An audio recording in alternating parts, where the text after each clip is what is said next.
ઉપલેટાના ભાયાવદર ગામમાં railway station road પર આવેલ બે પુલ અતિ જોખમી હોવાથી ગમે ત્યારે ગંભીરા બીજ જેવી દુર્ઘટના બની શકે તેવું લાગી રહ્યું છે અને તેમાં નિર્દોષ લોકોનો ભોગ લેવાશે તેવું ચિત્ર પણ સામે આવી રહ્યું છે।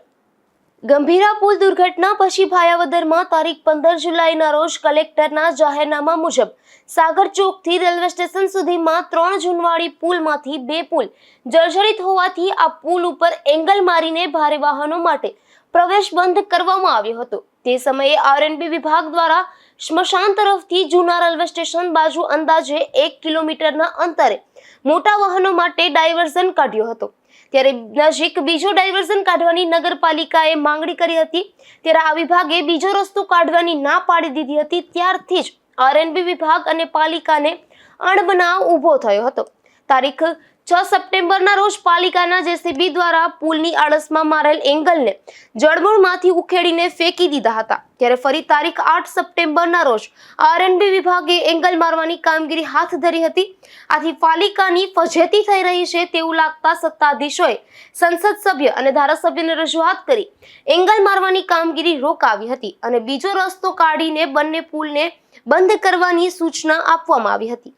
ત્યારબાદ આરએનબી વિભાગે 53 દિવસ પહેલા રૂપાવટી નદીમાંથી બીજો ડાયવર્ઝન કાઢવાની કામગીરી શરૂ કરી હતી, પણ આજ દિવસ સુધી એનું કામ ખોરંભે ચડી ગયું હોવાથી બંને પુલો એંગલ વગર સાવ ખુલ્લા હોવાથી ગમે ત્યારે મોટી દુર્ઘટના બનવાની સંભાવના વધી રહી છે। તેથી લોકોએ માંગણી કરી છે કે તાત્કાલિક આ જોખમી પુલોનું નિરાકરણ આવે, નહીંતર ગમે ત્યારે મોટી દુર્ઘટના બની શકે તેવું લાગી રહ્યું છે।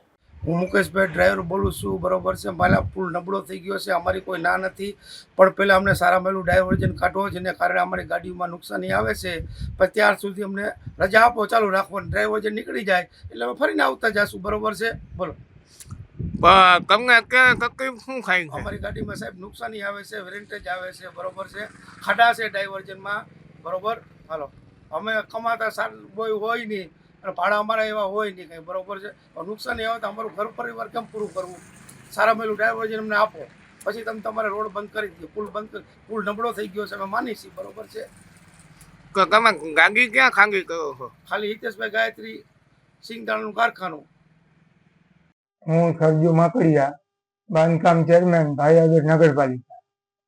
હવે વાત કરી આરએનબીનો રોડ અને ડાયવર્ઝન બાબતે જે પ્રેસ મીડિયામાં હમણાં સમાચાર ચાલે છે એના વિશે કહું તો આરએનબીનો બે પુલ જે ડેમેજ છે ને કલેક્ટરે તેનું જાહેરનામું બહાર પાડેલું છે।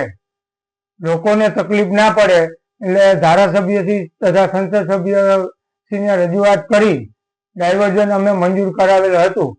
કોઈ કારણોસર કામ બંધ થઈ ગયેલ, ફરી પાછું અમે ધારાસભ્યને રજૂઆત કરેલ છે અને સમાચાર મળ્યા છે કે 1-2 દિવસમાં ડાયવર્ઝનનું કામ પાછું ચાલુ થઈ જશે અને લોકોને, ખેડૂતોને હાલાકી ના પડે। અને આરએનબી અને નગરપાલિકાને કોઈ પણ પ્રકારના કાંઈ અમારે એની સાથે કંઈ કોઈ તકલીફ નથી, લેવા દેવા નથી। વિરોધ પક્ષ ખોટે ખોટું નગરપાલિકાને બદનામ કરવા નગરપાલિકાને વચમાં ઢસેડે છે, પણ લોકોને આ તકલીફ ના પડે અમારી જવાબદારી સમજી અમે વારંવાર રજૂઆત કરેલ છે અને ધારાસભ્યના પ્રયાસોથી 1-2 દિવસમાં ડાયવર્ઝનનું કામ પૂર્ણ થઈ જશે। આ રસ્તો હાલ બંધ કરવાથી ટ્રક ડ્રાઈવરમાં પણ આક્રોશ જોવા મળ્યો હતો, કારણ કે ડાયવર્ઝનમાં મસમોટા ખાડાઓ હોવાથી ટ્રક અને ભારે વાહનોને ખૂબ જ નુકસાની ભોગવવાનો વારો આવી રહ્યો છે। સરફરાઝ કોડી, ગુજરાત ન્યૂઝ, ઉપલેટા।